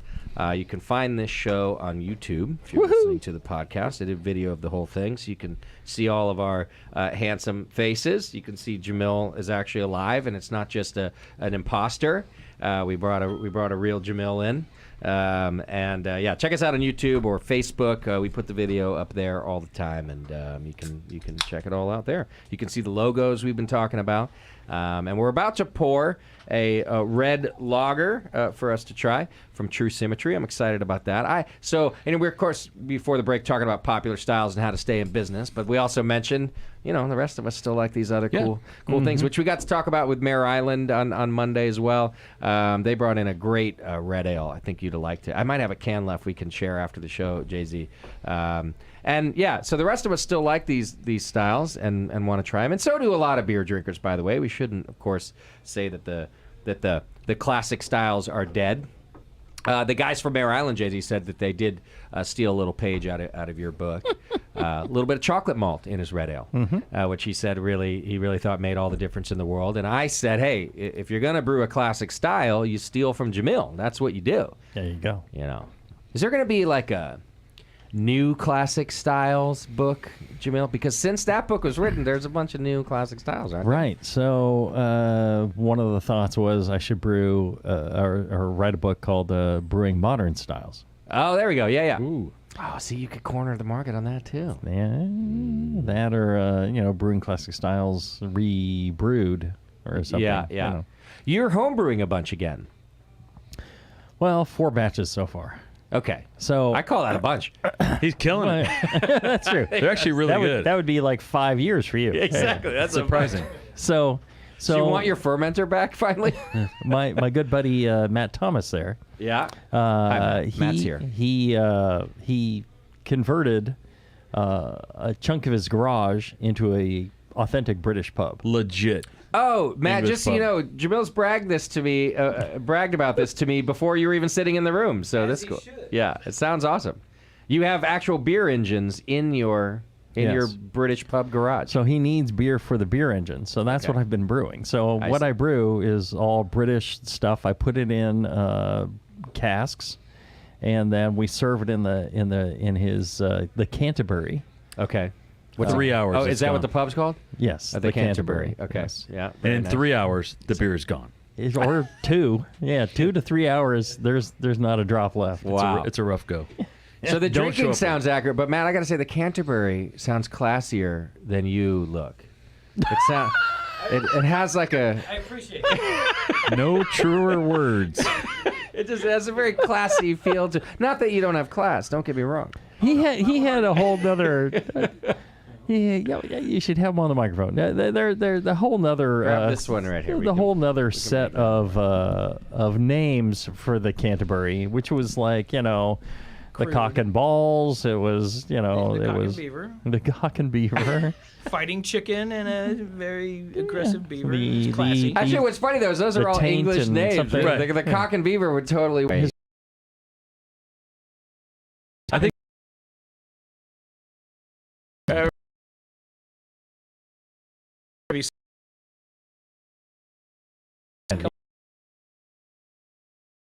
You're at the Canterbury. I assumed it was So would have been classy. like a penis and a vagina, Right, but no. smothered in chocolate. where'd that come from? That was just Jamil's extra touch. That's his own fetish. Okay, this red lager is delicious. Thank you. That's really great. It's very tasty. It's just it's kind of a spin-off of our English brown, Okay. or that we made a lager and Yeah. This we is some changed- perfect Thursday. yeah. What was that one called? Something about some- Tuesday? Yeah. Some random Shitty Thursday. Tuesday. Shitty Tuesday. That was actually the original name. Yes. So we kind of tweaked the recipe a little bit and made it into a nice lager, and it kills. It's pretty much always on tap. What yeast in this one, Foster? It's the 3470. Okay. Which is what? Give me the name of the other name of it. Do we know what it is? It's Is it from like London. Weisstefaner. Okay. Weisstefaner. Oh right. Yeah. Okay. Nice. It's Yeah. like the yeast that most German lagers are made with. I see. So Around it's the- really, around really the like world. just sort of a generic, nice German lager yeast. We use it for That's a great pretty yeast. much all of our lagers. and we'll run multiple gens on it. And this, so we do the red, then we do the Schwarzbier or the black lager after it, and then we kill it and start over again. Chocolate malt? Nope. Midnight wheat. Really? 2%. What? Because there's like a toffee something going on that I really like. We have a little caramel 100. Okay. Yeah. He's got the computer in front of him. I've got it right in front of me. Yeah, that's good. Yeah, only because I was like, I But can't that's- see this. But Can you that's read like these things? the Viking, which Okay. is like a C40, I think, and like Yeah, it's about C40, C45, something Yeah. like that. Yeah. Then a little bit. So Pilsner's about 50%. Okay. Vienna, Vienna. All right. 37%. So a bunch of Vienna. That's probably what I'm picking up there too. Yeah. Yeah, I like Vienna. Okay. Little aromatic Munich. I mean, it's almost a Vienna lager, right? Pretty much. Yeah. But we call it a red because we want to sell it. Little Nobody more, Right. knows what a Vienna lager is. little, Right, little right. maltier, more intense than the Vienna lager. Vienna lager, a little lighter. Yeah.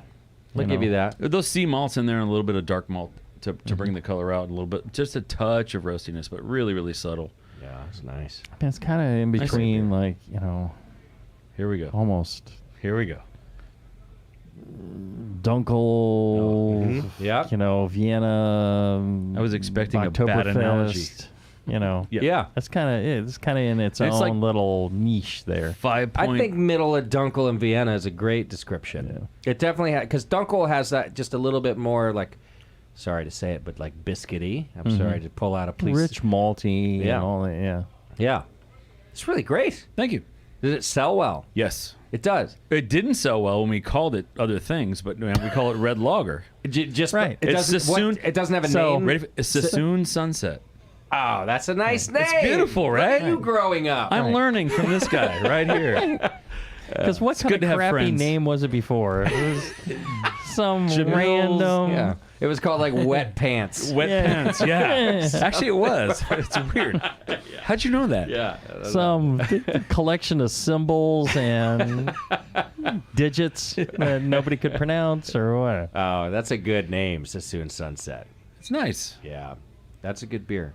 And Right. you guys, you sell cans to go too? So yeah, we'll run. So if we have 8-barrel system, 16-barrel tanks. So we'll run double batches on certain things, and we have a little Wild Goose Gosling.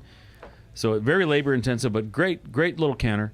And we'll rip out a bunch of cans on beers. We'll double batch that we have on tap all the time. Yeah. So we have them in the fridge, and then we also have a can steamer behind the bar, so you can get a 4-pack of whatever you want. Because I didn't want to do 2 different can sizes, so the whole 32-ounce crowler thing, I was like, no. Yeah. So we have 16-ounce cans. So we got a Dixie canner that does 16-ounce cans behind the bar. Okay. But you want to drink them. It's like a growler. You want to drink them in a week or so, but you can get whatever you want. So like this one, the Sassoon Sunset, is our generic label that's Just written right on. off of that. Right. Okay. Yeah. So take it home, drink it, Okay. and then the ones that like sell a lot more beer, we'll make double batches, and then we'll run it on the canner and have it in the cold box or in the fridge in the tap room. So Got it. It's good beer. thanks. What the fuck does Silent Jesse do for you? So Barry's body. He's the anchor. so yeah, if you He's the rock. you don't say Barry's body aloud, okay? okay. I'm just saying. So like, if you ever I wanted, can edit that out. If you I need a won't, body but I buried, can. yeah. if you ever wanted just to, this is the guy. So Jesse and I started homebrewing. I started homebrewing in 1999. Okay. Wife bought me a kit for Christmas. Started making beer. Jesse and I've been buddies since before that, and so he'd come over and make beer with me. Okay. And so when it came time down the road, well down the road, was it 2018 that we opened? 17 for the work. I was like, hey, you're the only guy that I would want into this, because I told him years ago, I was like, hey, we're gonna open a brewery someday. Start saving money.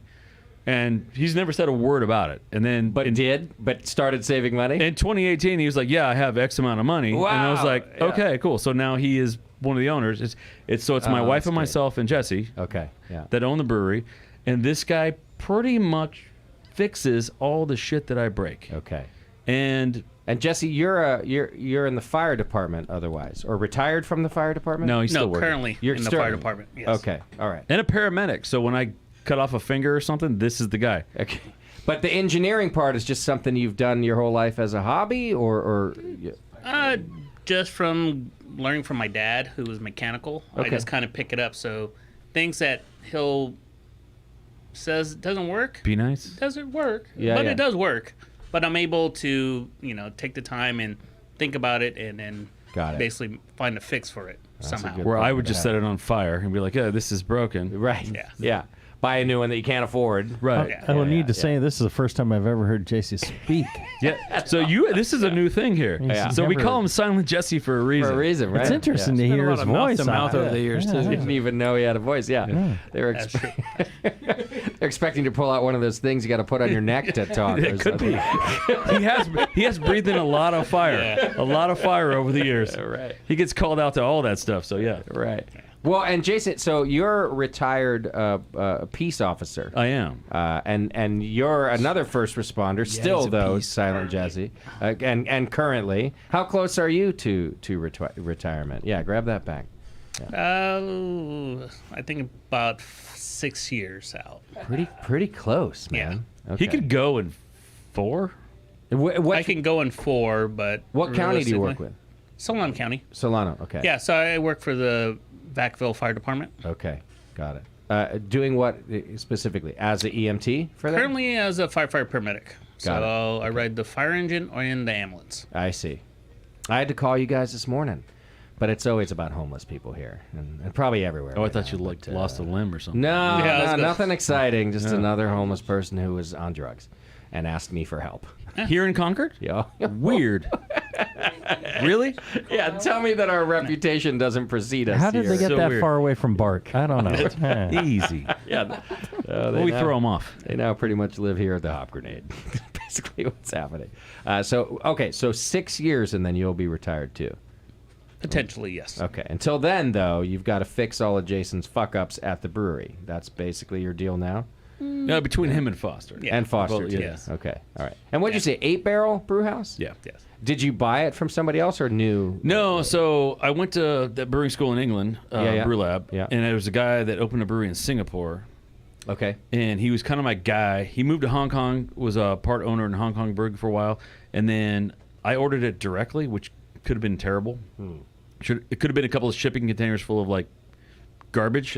Yeah. But I had him there and hired a customs broker out of San Francisco, and we got the whole system way cheaper than if I hired someone here to do it. Okay. Very labor intensive. We turn a lot of For valves. Jesse. Yes. Okay. Yeah, pretty much. Yeah. Oh, I thought you meant to put it together when it Oh, got here. no, You we mean- actually- you mean labor intensive to run? Yes, Okay. we got a technician from the manufacturer in China that I see, came I out. see. We put him in the hotel, fed him, hung out with him, took him bowling, all kinds of stuff. He was super cool. Nice. And in 12 days, we built the brewery. Okay. Wow. 12 days. That's impressive. Everything got set up. It was Jesse and I and like most of our friends showing up to do all the moving of things, and we got it all set up. And then Wow. because it was I mean, Chinese, Jamil did it in 11, but that's impressive. yeah, well, Yeah. he's a little more Jesus-like. There you The go. Pope did it. It's 7 days, yeah. It was 7 days. Well, on the 7th day, he rested. he I did. So I 6 did. days. It was 6. I rested on the 7th. Yeah. Fair point. Fair Yeah. point. So we got up and running. Normally they stay for a little longer, but it was Chinese New Year, it's February. You had to get so out. he had to bail. Yeah. So then we started the brew house on our own. So actually the first brew day, Chris from Berryessa and his whole crew came down and like brewed with us the first day, which was pretty cool because I've monkeyed around with his system in a bunch of places in England, but it was kind of nice to have some professional help there to Sure. get us going. And then it was I've always rough. said you need professional help. Yeah, I've heard that. Yeah, I've heard that most of my life. It's kind of a theme. Yeah. So we got up and running, and the beers were pretty good at first, and we just keep dialing in and dialing in and dialing in. I mean, So it was think homebrew we're- at first, if you're honest, right? Yeah, You realistically, jumped- Well, okay, that's not true because you went to school for Yeah, I it. had some education behind Okay. it, so I knew what we were doing with the water and all that. We were looking at all the details. But I mean, you're learning a new system. So anytime, even if you change out a system, you're learning a new system. So you have to account for those things. There's going to be a couple batches that you're dialing in. Yeah, So yeah. I think we've come a really long way in a pretty short period of time. He's looking at me. I know. Yeah, He's yeah. like, yeah, no, it's be nice. nice. Your beer was okay to start with. You know, you were making some good beers, and some of them I thought were just okay. I didn't think you had any great beers when you started. I mean that because Matt and I we went to your grand opening. Well, he is no authority on anything. I'm just Whoa, saying. I'm Yeah. a professional beer drinker. He's a Yeah, that's a good, professional fair beer point. drinker. Okay. So I was there from the beginning in the garage, and I was tasting those Yes. beers. And Good then point, I good remember the transition when you came back from England, Yeah. and how amazing it was. You're just like, holy crap, this kid learned some skills. Really changed. Yeah. So then we just started hanging out. In his But that was garage all the that was time. at home. So I came back in England in 2014, and we didn't open until 2018. So I was homebrewing on my homebrew, my tippy dump from Warbeer Okay, very nice. for Yeah. 4 years. Yeah. But with new skills is what Right. Matt's saying. But then when we went commercial, it was like, okay, this is a whole new thing. Sure. So we have to dial this in. And I think to be humble enough to shut up to accept criticism from your friends, and, Right, yeah. and I was lucky enough to be, just by proximity, I was close to him, and then we found out we were neighbors. That's we lived funny. like Just a coincidence. 4 blocks apart, and then he accepted me, and I went to Heretic. Okay. And Had you listened to his shows before you met him, or before you found out he was? So I was the VP of Greenbelt Brewers before I went. Actually, when so I you came knew- back, yeah. But it wasn't until later though. So I'm not very technologically advanced. Yeah, So yeah. that's my wife's job. Yeah. Who makes it all run? And these guys. Yeah. Listening is too technologically Yes, advanced. for I you? can't listen. understand. Well, it's on I the understand. computer or the phone. Not on the radio. I can't so, figure it out. Yeah, yeah. You don't Super- turn a dial. It's rough. Yeah. But Right. your beers, when Matt and I were there, we're like, yeah, they're all right, and I told you, it's like, don't open until, throw away all your beers Right, dial until it you're in. sure it's all good, and then open. Yeah. So when should I And- open? Is it coming up? It's I think in another 6 months we're you're getting ready close. to open. We're getting so close. But your beers have gotten worlds better since then. They weren't bad. They just weren't outstanding that I would get in my car and drive to go to be there. What if they're free? Well, that has helped. Okay, That has that- helped. yeah, But so- no, but now For him, your yeah. beer He also drives an electric car. It's You're- free. So you're- that's a Yeah. really bad commentary. your beer Fair. your beers have gotten 1,000% better, and they were the good to start with. Right. But now some of your beers are great.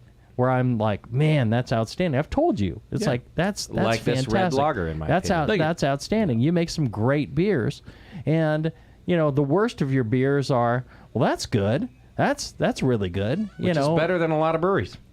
The vast majority of breweries. So he's doing really well So, now. yeah. Now I have his stupid beer names, he's even approved upon that. I have the So, advantage right. of being where we are. Should name one stupid beer name. Stupid beer names. No, just Stupid beer name would be a great one. Yeah. Stupid beer names. stupid beer name. I IPA. look on Untapped. I guarantee you, I there's like that one. There's 16 of them on Untapped right now. Already That's gone. true. Every beer name was taken. Probably true. Yeah. But being close to him and Chris and some of these other brewers around that have just taken me under their wing and helped me out, and Right. and being humble enough to go, okay, cool, yeah, I'll listen to that and work on it and make it better and make He it better still, and he make it still better. gets a little butthurt. Well, everybody does, Jamil. Yes. And You're right. And listen, I do too. Yeah. It's your babies. Yeah. These are your babies. And coming from you, Jamil, everybody. We all look up to you. But also, I like the pull no punches shtick. I have that too. But my delivery is much softer than yours. And so, there's a little. That's what I've blow. heard. Your delivery is quite There's a little soft. blow there Quite too. soft. Your blow is quite soft. Yeah. No, my last homebrew, he looked me right in the eyes and he poured it into the grass. So you guys don't know nothing. I was actually there for He was that. there. I was trying to be. Jason muscled it down. Did he stay looking at you? No, the whole there's time? just total disdain in his face. I was Like, trying to be nice. I was like, I see what you're doing here, and then he's like, Didn't even care. He just dumped it. I'll out tell you like, this: there's people I lie to that just can't handle it. Right. They're so delicate that if you say anything other than, "Oh my God, this is the greatest beer in the world I've ever had," Yeah. they lose their minds. Now these guys can handle it, and I can tell them the truth. Right. The problem with Jason is Oh, here we go. when I How long is this show? when I tell I was him going to cut it off, but it's just getting good. when I tell him something is really fantastic, I think it's great, Yeah. and I love it, and I think it's perfect, he doesn't believe me. I'm like, okay. fuck you. I'm I gonna. thought I'm you were gonna going to fix say this. he then lying doesn't to me. change his Whereas messing when I with me. tell him something that could use some work, he's just like, oh, it's a pile of shit. Oh, he man. hates it. Yeah, It's yeah. like, no. I'm just like, there's a couple of tweaks I think that I would do. figured you out okay. And then I tell him We this work is toward good perfect. stuff. He's just like, no, he's just You lying can't to say- me. Yeah. He's drunk. Yeah. He's had too many. He makes some great beer, Yeah. What do you think about this? The red worst, lager? the worst thing you're going to find Let's on not- tap let's not go into that. At True Symmetry is going to be, this is a really good beer. Yeah, That's okay. the worst thing you're ever going to find. If you're like a super geeky beer person, you're going to be that knows everything about beer. You're going to be like, this is really good beer. And the rest of these are great. Yeah. That's the So worst. that's a good brewery visit. We're trying. It's a We're great trying. brewery. We're trying. He's no Russian River, but Right, yeah. But who is? Let's be honest. When I Yes, went to Russian River, absolutely. it was like 22 beer samples, and 20 of them were absolutely freaking outstanding, Right. the greatest beers in the world, and 2 of them were these are really good beers. Yeah. So yeah. you could very similar, very similar. You're on Not your so way. much. You're Not on so your much. way. No. Yeah. Not so much. I mean, it's a trying our best. he's really come a long way in the 4 years you've been open. Yeah, it's not been that long. Yeah, it'll be 5 years in April. Would you say that one of the keys to being successful in business, and maybe even in life or marriage, is to have a partner that doesn't talk? Well, are you talking about my wife or are you talking about this Jesse. guy? Yes. Because my wife really runs the brewery. She Well, will I'm talk not too. talking about. yeah. I didn't say wife or husband. All I said was in a partnership, whether it be a marriage or business. Do you think it's helpful to have one that doesn't talk? Well, then no. No. So no, You're going to get me in trouble. I would say no. No. It could be you that should be the one who doesn't talk. No. in that You always want your partners to talk. Yeah. You do. But what you need is one person in charge. I see. So one person makes the ultimate decisions. One person says, "Look, all right, I hear what you're saying. I've weighed all the opinions." It's like when you ask your employees. It's like, well, they Yeah, don't yeah. make the ultimate decision. But I like to hear you the know, input. But Right. you got to get that feedback, and Yeah. from your partner, you've got to get their because if they feel like they need to be silent, because the most silent person will talk too. Yeah. You got to give them the chance. You got to elicit that response from them. Yeah. And if you don't get that from them, and then you make a decision, they're gonna be like, well, I don't matter. But yeah. you got to listen to them. You got to engage them. You got to talk with them. Through the process. Sure. And then go, well, we it's kind of a 50-50. I'm gonna fall on this side. And they need to be okay with that. So Yeah. you need somebody who can pull that punch, make that decision. We have a But bit of listen. a three-prong approach. So there's like the idiot in the back that's like, seen that let's just video. make this. That's him. And then his wife's like, that's stupid. I'm not doing that. Right. And So then meanwhile, Jesse makes all the decisions. We Yeah. just don't know it. She runs the she runs the business. She handles the employees. She makes the place work, Yeah, and yeah, she knows what's selling. So Yeah. she tells us like, "Hey guys, this is what's selling." And this guy doesn't say much, but when he does, it's like, okay, You listen. Yeah. all right. He's got a tidbit, Right. and then most of the time I'm like, "Yeah, what does he know?" Blah blah blah. And later I'm like, "Jesse said this," and my wife's like, "Yeah, well, kind of, well, we should listen. yeah." So Is there more red lager? yeah, Yes. somewhere over Because, here.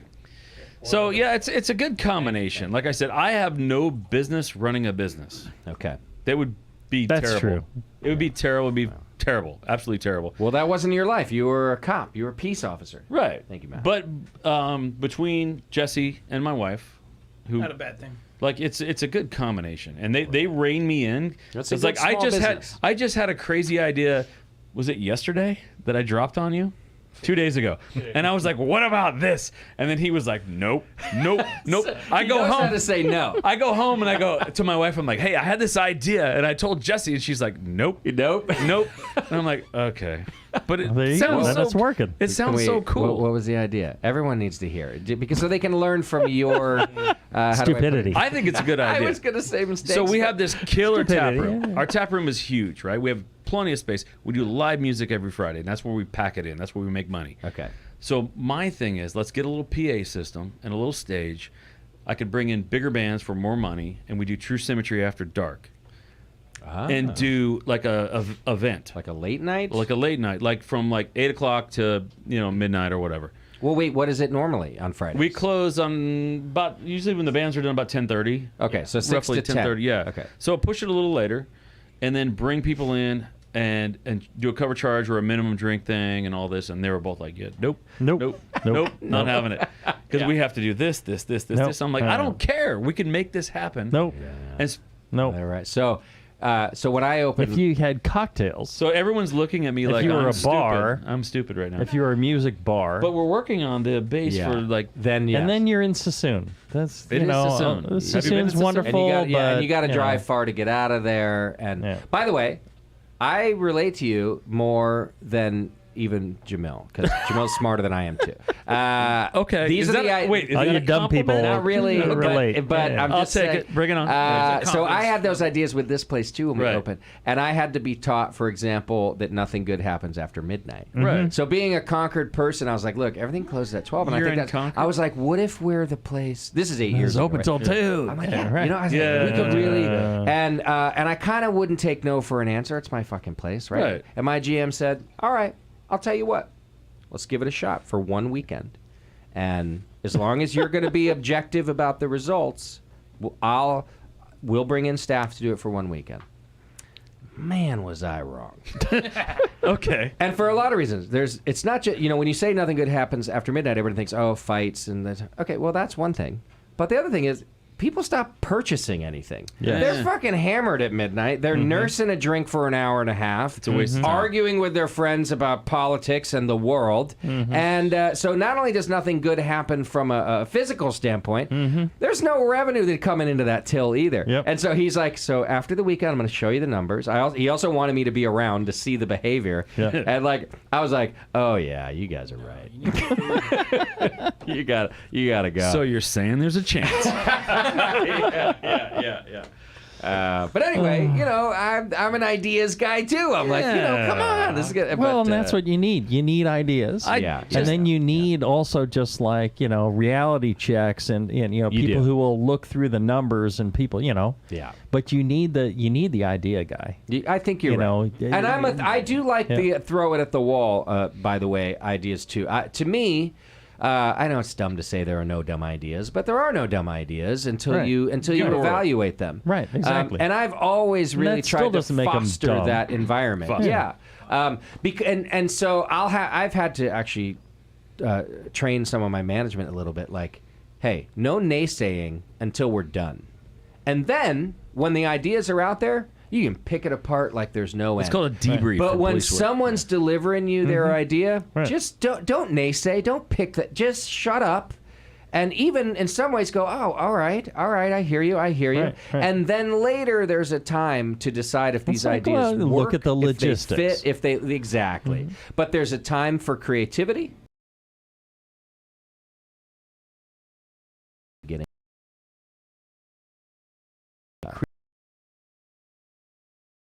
Thing is that Yeah.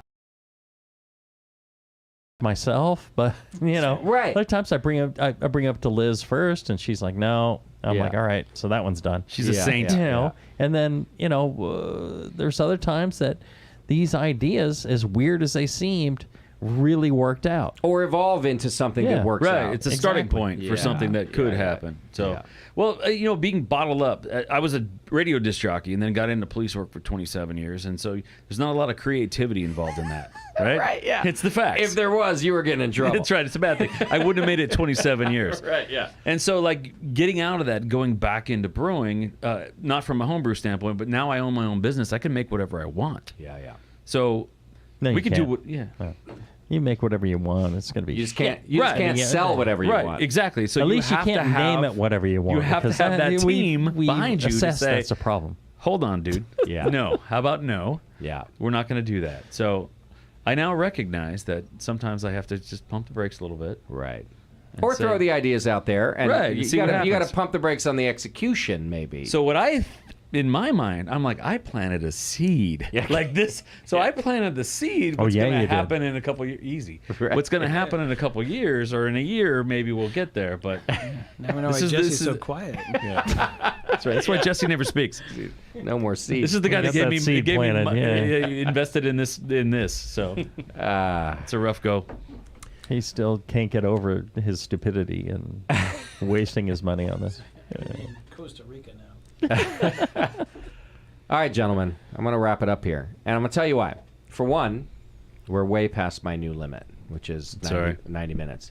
But for two, this is a lot of fun, and I think we should do a periodic, no format show. And I think you guys should be my go-to guys. I think it sounds like this is what you kind of do anyway. And you need some new blood so you don't kill each other. So I can be in here in the mix, with weapons or without? yeah. Sex toys? I want to do more shows like this where we come in and maybe there's a loose array of topics. By the way, Silent Jesse has to come every time. Yes. Foster, I don't know. I can take him or leave him. We call him Goddamn Foster. Goddamn Foster. Yeah. No, I'm kidding, of course. I'm the second silent guy. Really. I mean, if we were an all beer show, then I've been talking to you the whole time. There you go. So this is a lot of fun, and I think I actually think listeners are going to enjoy this free form. So I hope you'll come back and do another. Sure. We'll do another no topic show. This wasn't a no topic show, but I like how we got to float around. We're Jason and I float all the time. Don't we, brother? You know what? Personal information is personal information. Okay? There's boundaries. There's those times when we float. There's boundaries, man. Floaters. A lot of fun. I want to remind you, everybody in this room, including myself, believe it or not, home brewers at one point in their life, use the Beersmith brewing software to help you get through it. Do you guys still use Beersmith? That's what he was looking at for the recipes. Yeah. Is that right? Heck yeah, Brad Smith. Oh, Brad's a badass. You can go to beersmith.com. You can still get your free 21-day trial, and he's working on it all the time. It does so many things that you need and that you don't know you need. That you're, by the way, that 2 out of 3 breweries who come in here now, professional breweries like yourselves, tell me that they use Beersmith. There you go. So it's just a really robust software. Go check them out. And Brad's been a supporter for a long time. Got to see him at the Homebrewers Conference, and always nice to see him and hang out with him. So make sure you go check that out. All right, we will be back with more on my next show. I've got 7 Stills Brewery and Distillery out of San Francisco coming on in a week or so. I don't know the exact date, but that's our next show this month. Thank you, boys, for coming in here. I think we might be serving seltzer at the Hop Grenade soon. You and I are going to talk about that. We have that. Yeah, we're going to talk about that. I got to get seltzer cocktails. Yeah, exactly. Yeah. We have the 15.5% one too. Did you bring it? No, but you got that. You're dialing that in. Yes. Yeah. He gets you 20% here pretty soon. Yes. I loved it. You're doing good work, I think. Thank you. This is really I mean, I'm being honest. This is like a problem that Jamil was sparking this idea that you're solving for places like mine. He might help a little bit. Yeah. All right, folks. Thanks for hanging out with us. Take care of yourselves.